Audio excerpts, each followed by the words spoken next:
नमस्कार, state news bulletin में आप सभी का बहुत बहुत स्वागत है।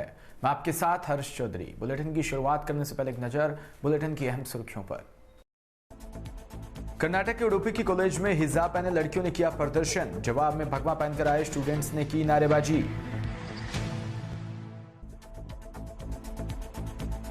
रीट अभ्यर्थियों ने राज्य सरकार के फैसले का किया स्वागत। अभ्यर्थी बोले, सरकार का फैसला स्वागत योग्य है।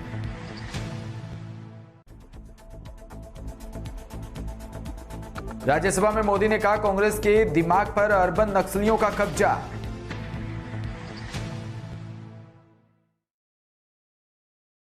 खबरें विस्तार से।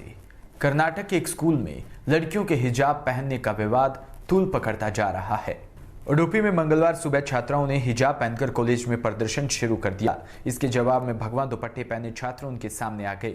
दोनों तरफ से जबरदस्त नारेबाजी हुई। उसके बाद कॉलेज के प्रोफेसर ने मामला संभाला। हिजाब विवाद को लेकर कर्नाटक हाईकोर्ट में भी सुनवाई हो रही है। जस्टिस कृष्णा दीक्षित मामले की सुनवाई कर रही है। इस मामले में लिस्टिंग के साथ ही उन्होंने कहा कि एक मामले में जो भी फैसला होगा वह सभी याचिकाओं पर लागू होगा। इसके साथ ही कोर्ट ने कुछ और दस्तावेज भी मांगे। कोर्ट सभी डॉक्यूमेंट्स पहुंचने के बाद इस पर सुनवाई शुरू करेगा। कर्नाटक में हिजाब को लेकर विवाद 1 जनवरी को शुरू हुआ था। यहाँ उडुपी में 6 मुस्लिम छात्राओं को हिजाब पहनने के कारण कॉलेज में क्लासरूम में बैठने से रोक दिया गया था। कॉलेज में मैनेजमेंट में नई यूनिफॉर्म पॉलिसी को इसकी वजह बताया था। इसके बाद इन लड़कियों ने कर्नाटक हाईकोर्ट में एक याचिका दायर की थी और लड़कियों का तर्क है कि हिजाब पहनने की इजाजत न देना संविधान के अनुच्छेद 14 और 25 के तहत उनके मौलिक अधिकार का हनन है।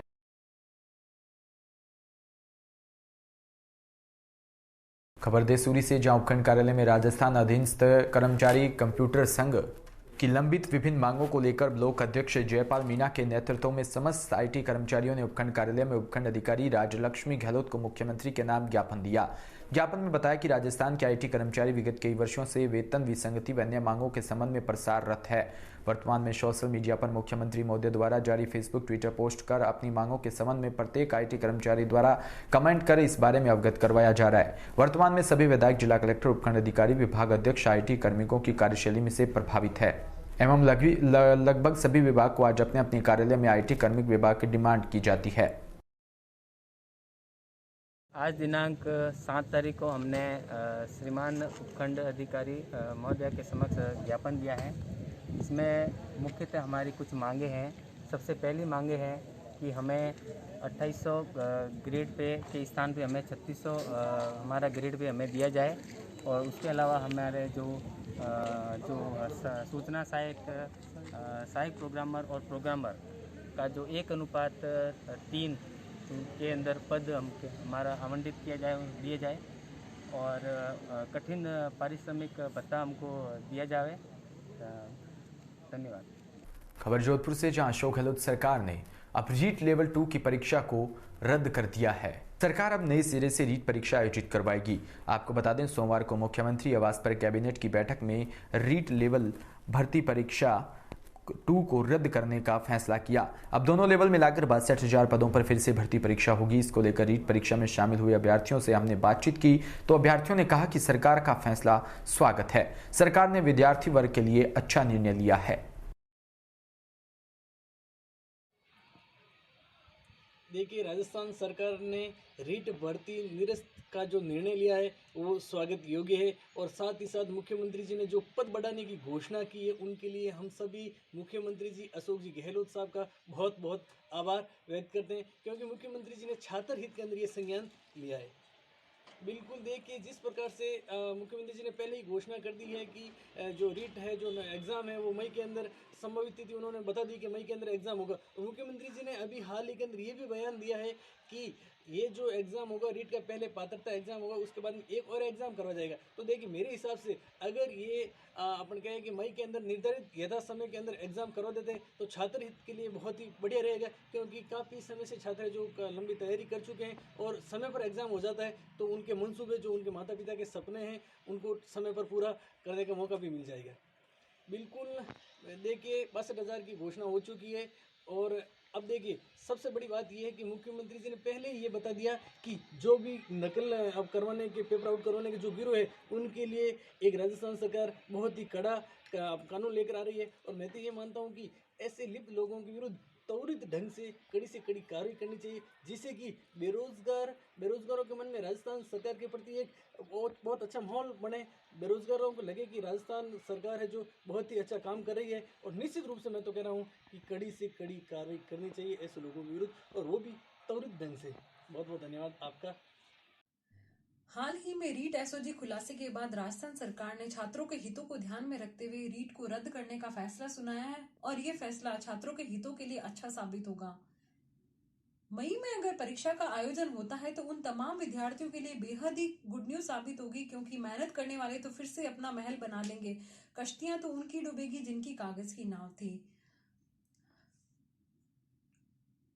जहां तक कानून लाने का विचार है, यह विचार को सिर्फ विचार न रहने दिया जाए, इस पर कार्य करना जरूरी है, क्योंकि कड़े नियम, कड़े कानून आगे आने वाली तमाम भर्तियों के लिए उनको सफलतापूर्वक पूर्ण करवाने में सहायक प्रदान करेगी। उत्तर प्रदेश के रायबरेली से खबर, जहां पूर्व बछरावा विधानसभा विधायक रामलाल ने लखनऊ में उप मुख्यमंत्री दिनेश शर्मा से मिलकर बीजेपी का दामन थामा। विधानसभा चुनाव में टिकट न मिलने से नाराज थे रामलाल अकेला। उनकी जगह श्याम सुंदर भारती को सपा से विधानसभा बछरावा से टिकट दिया गया। भाजपाई सपा के पूर्व विधायक रामलाल अकेला, सपा ने बछरावा विधानसभा से टिकट काट दिया था। खबर सूरतगढ़ से, जहां शहरवासियों की तरफ से लता मंगेशकर को श्रद्धांजलि अर्पित की गई। अवसर पर नगरपालिका चेयरमैन ओम प्रकाश कालवा, ओम राजपुरोहित व शहरवासियों ने मिलकर लता जी के निधन पर दुख जताया और कहा कि स्वर सम्राज्ञी परम श्रद्धेय लता मंगेशकर जी के निधन के अंतर्मन दुख, पीड़ा, शोक से व्यथित है। देश ही नहीं, समूचे विश्व ने एक ऐसी स्वर साधिका को खो दिया जिन्होंने अपनी मधुर आवाज से जीवन में आनंद घोलने वाले असंख्य गीत गाए। खबर उत्तर प्रदेश के सिद्धार्थनगर से, जहां आज जिले में नामांकन के आखिरी दिन कुल 6 प्रत्याशियों ने अपना पर्चा भरा, जिसमें 2 बसपा, 2 समाजवादी पार्टी और 1 भाजपा के और 1 कांग्रेस प्रत्याशी ने अपना नामांकन किया। नामांकन के दौरान प्रशासन पूरी तरह चौकस रहा। पूरा कलेक्ट्रेट परिसर पूरी तरह पुलिस छावनी में तब्दील रहा। नामांकन के क्रम में बांसी विधानसभा सीट से बसपा के प्रत्याशी राधेश्याम पांडे, इटावा विधानसभा से बसपा के हरिशंकर सिंह, बांसी विधानसभा से प्रदेश सरकार के स्वास्थ्य मंत्री जयप्रताप सिंह ने भी नामांकन किया।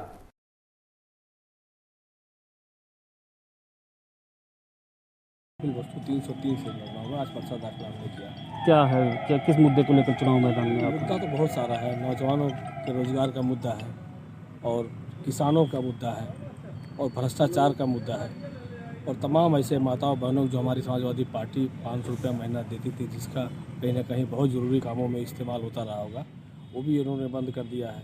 एम्बुलेंस जैसा योजना भी इन्होंने तितर बितर कर दिया है।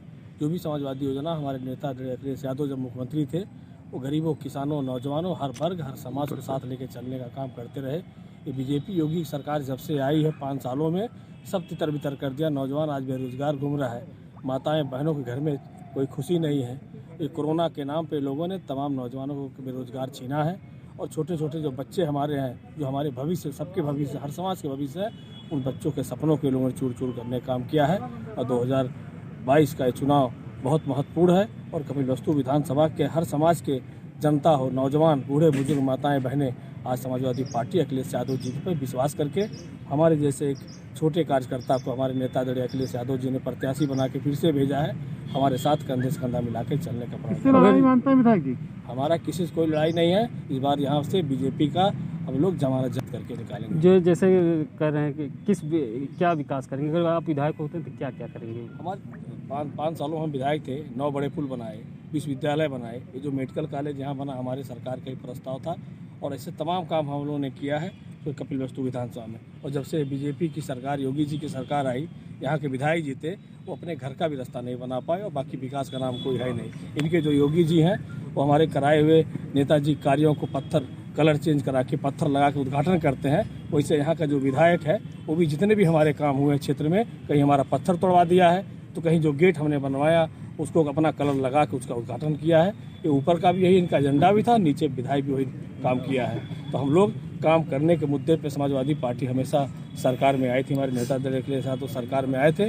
हम लोगों ने नौजवानों के लिए भी काम किया, बूढ़े बुजुर्गों, किसानों, सब परिवारों के लिए काम किया हम लोगों ने। और 2022 में सरकार बनने जा रही है, हमारे नेता अखिलेश यादव मुख्यमंत्री बनते ही जो भी हम लोग का काम ये लोगों ने खराब किया है, नौजवानों, गरीबों, किसानों का ये लोग हक छीना है, अपने बीजेपी के दलालों को भरने का काम किया। उसको वापस हम लोग हमारे किसानों, नौजवानों सबके चेहरे पर मुस्कान लाने का काम करेंगे। एक सड़क है, डुमरियागंज 306 सिद्धार्थनगर। मुद्दे क्या हैं? हमारे मुद्दे हैं रोजगार, शिक्षा और स्वास्थ्य, और लोगों की जो व्यवस्थाएं नहीं, कानून व्यवस्थाएं यहाँ पे चुस्त दुरुस्त नहीं है, उसको भी दुरुस्त करना है। और क्षेत्र में जो विकास रुका हुआ उस विकास को करना है, यही हमारी सोच है। और वहाँ डुमरियागंज की जनता बिल्कुल तैयार है कि 10 कब आएगा 3 तारीख और कब हम लोग वोट करेंगे, इसलिए कि बदलाव चाहते हैं। पिछले चुनाव में जो 171 से हराया गया उसकी टीस अभी तक लोगों के अंदर है। हमारे यहाँ हम नहीं चुनाव लड़ रहे हैं, जनता वहाँ की चुनाव लड़ रही है, वहाँ की आवाम लड़ रही है। हर कोई, नौजवान, बुजुर्ग, सभी लोग चुनाव लड़ रहे हैं। आप लड़ाई किससे मान रहे हैं? हमारी लड़ाई किसी से नहीं है। आधे में हम हैं, आधे में सारे लोग हैं। खबर करणपुर से, जहां JRUCC उत्तर पश्चिमी रेलवे भारत सरकार सदस्य बनने के बाद प्रथम बार मुकेश गोदारा का करणपुर क्षेत्र के गांव अरायन का दौरा हुआ। इस अवसर पर सभी ग्रामवासियों के वहां लोगों ने उनका स्वागत किया। इस अवसर पर भंवरलाल दवा के निवास स्थान पर पहुंचने पर परिवारजनों व झूलेलाल मंदिर बालाजी कमेटी के सदस्यों ने उनका जोरदार स्वागत किया। वहीं JRUC उत्तर पश्चिमी रेलवे भारत सदस्य बनने पर बधाई भी दी और करणपुर रेलवे के समस्याओं के बारे में भी अवगत करवाया। प्रधानमंत्री नरेंद्र मोदी ने मंगलवार को राज्यसभा में राष्ट्रपति के अभिभाषण का जवाब दिया। मोदी के निशाने पर कांग्रेस रही। उन्होंने तंज कसते हुए कहा कि जिन्होंने देश में इमरजेंसी लगाई वो लोकतंत्र पर चर्चा कर रहे हैं। इमरजेंसी में लोकतंत्र का गला घोंटा गया। पीएम ने कहा, अगर कांग्रेस न होती तो देश भर इमरजेंसी का कलंक न लगता। कांग्रेस न होती तो जातिवाद की खाई न होती। कांग्रेस न होती तो सिखों का नरसंहार न होता। मोदी यही नहीं रुके। उन्होंने कहा कि कांग्रेस की सोच पर अब अरमन नक्सलियों ने कब्जा कर लिया। उन्होंने कहा कि परिवारवाद लोकतंत्र के लिए सबसे बड़ा खतरा है। कांग्रेस की परेशानी ये है कि उन्होंने डायनेस्टी के आगे कुछ नहीं सोचा। जब टैलेंट पर परिवार हावी होता है तो वही दिखाई देता है। कांग्रेस न होती तो राजनीति परिवारवाद से मुक्त होती। कांग्रेस न होती तो भारत विदेशी चश्मे के बजाय स्वदेशी संकल्पों के रास्ते पर चलता। खबर बिजनौर से, विकास किया है और विकास करेंगे, इस नारे को लेकर समाजवादी पार्टी के गठबंधन प्रत्याशी स्वामी ओमवेश लगातार क्षेत्र का दौरा कर रहे हैं। वहीं अखिल भारतीय प्रधान संगठन के जलीलपुर ब्लॉक अध्यक्ष फिरोज आलम बबलू ने बताया कि स्वामी ओमवेश के साथ मुस्लिम समाज सहित गुर्जर जात सहित सर्व समाज के लोग उन्हें पसंद कर रहे हैं। प्रधान जी, आज चुनाव प्रचार में आप लोग घूम रहे हैं, क्या है पूरा मामला? हम तो स्वामी जी के चुनाव प्रचार में रोज घूम रहे हैं, हर गांव घूम रहे हैं। चुनाव जो है स्वामी ओमवेश जी का, चांदपुर विधानसभा जो गठबंधन के प्रत्याशी हैं उनका चुनाव भाईचारे पे है। इस प्रत्याशी ने हिंदू मुस्लिम सारे समाज को जोड़ने का काम किया है, किसी व्यक्ति विशेष के लिए काम कभी नहीं किया। पहले भी हमारी विधानसभा की 2 बार सरपरस्ती की है, सरकार में मंत्री रहे हैं। हर घर की, हर परिवार की, हर जाति की, हर वर्ग की बात सुनने का काम आज तक किया है। और जितना विकास स्वामी जी ने कर दिया है उस टाइम पे, आज तक दूसरा कोई प्रत्याशी आज तक रिपेयर तक नहीं करा पाया उस काम की, ये मैं आपको बता दूं। दूसरी बात, जो हमें समर्थन गुर्जर समाज का इस क्षेत्र से मिला है, चौहान समाज का मिला है, हर जाति ने, राजपूत, ठाकुर, जितने भी, क्योंकि हम लोग तो पूरी टीम, पूरा संगठन स्वामी जी के हर समय साथ चल रहा है। कोई भी घर नहीं जा रहा है 10 दिन से, पिछले से हर गांव का दौरा कर रहे हैं, हर परिवार से, हर वोटर से जाके मिल रहे हैं। 2 लाख वोट विधानसभा चांदपुर से स्वामी ओमवेश जी को पड़ने जा रहा है। सबसे ज्यादा वोटों से चांदपुर विधानसभा दर्ज करेगी अपनी जीत और 2 लाख वोट लेकर मंत्री बनेंगे स्वामी ओमवेश जी। ज्यादा से ज्यादा बड़ा मंत्रालय दिल मिलेगा। कल जो है आपदी साहब आए थे, जो समाजवादी पार्टी के राष्ट्रीय सचिव हैं, उन्होंने मन से घोषणा की है कि मंत्री जी को, जो पूर्व मंत्री हमारे स्वामी ओमवेश जी हैं, विधायक रहे हैं, इस बार भी ज्यादा से ज्यादा मतों से जीत कर जाएंगे और बड़ा मंत्रालय मिलने जा रहा है। विधानसभा का बच्चा बच्चा विधायक होगा। मैं इस आपके चैनल के माध्यम से सभी अपने समाज के लोगों से, सर्व समाज के लोगों से अपील करता हूं कि चांदपुर विधानसभा जीत रही है और साथियों ज्यादा से ज्यादा वोट देकर मंत्रालय बड़ा सा बड़ा दिलाने की सब लोग कोशिश करें। स्वामी जी, आप क्षेत्र में घूम रहे हैं, आपको जनता का कैसा समर्थन मिल रहा है? जितना मैं चाहता था उससे 100 गुना ज्यादा। अच्छा, 36 बिरादरी के लोगों का समर्थन मिल रहा है। क्षेत्र में आपको जो है लोगों के बीच किन किन मुद्दों को लेकर जा रहे हैं? मेरा तो एक ही मुद्दा है, हिंदू मुस्लिम सिख ईसाई आपस में है सब भाई भाई। उसके बाद जो है फिर हमारा विकास का तो चलता ही है। क्या लगता है यूपी में कितनी सीटें आ पाएंगी? 350 से ऊपर जाएंगे। खबर गड़साना से, जहां स्वास्थ्य विभाग की एक बड़ी लापरवाही सामने आई है। वैक्सीनेशन के नाम पर यहां पर बड़ा खेल चल रहा है। वैक्सीन नहीं लगने पर भी लोगों के मोबाइल पर मैसेज आ रहा है और लोगों को दोनों डोज लगने के मैसेज बार बार मोबाइल पर आए जा रहे हैं। वहीं ग्रामवासी गुरदयाल कॉलोनी निवासी के लोगों के फोन पर भी मैसेज आए। स्थानीय लोगों में स्वास्थ्य विभाग के प्रति भारी रोष दिखाई दिया। दरअसल यह पूरा मामला नई मंडी गड़साना का है। मेरे पास 3 तारीख को मैं ऑन ड्यूटी था, तब मेरे पास एक कोरोना का मैसेज आता है कि आपकी सेकंड डोज सक्सेसफुली हो चुकी है। उस टाइम मैं जहां से मेरी डोज लगी है वहां मैं नहीं था, क्योंकि मैं मेरी ड्यूटी पे था उस टाइम। तो मैंने जब पता किया, जब मैंने देखा कि ये मैसेज का लिंक ओपन करके किया कि तो ये मेरे गड़साना से डोज लगी थी। उस टाइम मैं गड़साना नहीं था, तो मैंने जब यहाँ स्वास्थ्य विभाग से पूछा कि ऐसे क्यों हुआ, तो उन्होंने मुझे कोई संतोषजनक जवाब नहीं दिया और मुझे आगे से कहा जाता है कि आपने डोज नहीं लगवाई, ये आपकी गलती है। क्या अन्य लोग भी इस मामले में प्रताड़ित हैं? हाँ, मेरे पास कई लोगों के फोन आए। जब मैंने ये एक वीडियो बना के डाला तो बहुत सारे लोगों के फोन आए। बहुत लोगों के मेरे पास स्क्रीनशॉट भी हैं जिन्होंने डोज नहीं लगवाई है और उनकी डोज सक्सेसफुल हो चुकी है। इसी के साथ बुलेटिन में इतना ही। नमस्कार। और तमाम खबरों के लिए आप बने रहें हमारी वेबसाइट www.dpknewsindia.com पर भी लॉगिन करें। इसके अलावा आप हमें लाइव जियो टीवी व MX प्लेयर पर 24 घंटे देख सकते हैं। नमस्कार।